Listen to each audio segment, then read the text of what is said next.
बिस्मिल्लाहिर्रहमानिर्रहीम। अस्सलामुअलैकुम। हुज़ैफ़ा's किचन में सबका वेलकम है। आज मैं आप लोगों के लिए कोई रेसिपी नहीं लेके आई, एक छोटा सा हैक लेके आई हूँ। ये मैं ख़ुद भी करती हूँ, तो मैंने सोचा आप लोगों से भी शेयर कर लूँ ताकि आप लोग भी जो है वो इस तरह से कर सकें। जी, तो जब हम रोटी बनाते हैं तो हमारा जो है वो सारा खुश्का जो है वो हमारी स्लैब पे गिर जाता है। तो उसके लिए जो है वो सबसे पहले हमने इसके नीचे कोई रुमाल या आप इसके नीचे कोई शीट भी बिछा सकते हैं। वो बिछा के आराम से आप अपनी रोटी को बेलेंगे। खुश्का गिरता भी है तो वो इसके ऊपर गिरेगा, इसको आराम से बाद में झाड़ के और इसको आप वॉश कर सकते हैं ईज़िली, ठीक है। और चकले के ऊपर जो है वो हम इसके ऊपर कुकिंग ऑयल लगा लें तो हमारी रोटी जो है वो चिपकती नहीं है।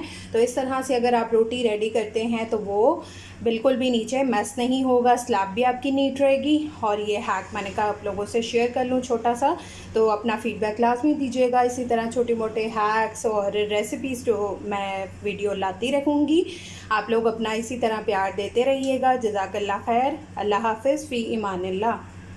जी, तो आप लोग मुझे बताया करें आप लोग नेक्स्ट वीडियो कैसी चाह रहे हैं, कोई टिप्स चाह रहे हैं या कोई रेसिपी चाह रहे हैं, ताकि मैं आप लोगों के लिए वही चीज़ लेके आया करूं। फिर इंशाल्लाह मिलेंगे नेक्स्ट न्यू रेसिपी के साथ। अल्लाह हाफ़िज़, फ़ी इमानिल्लाह।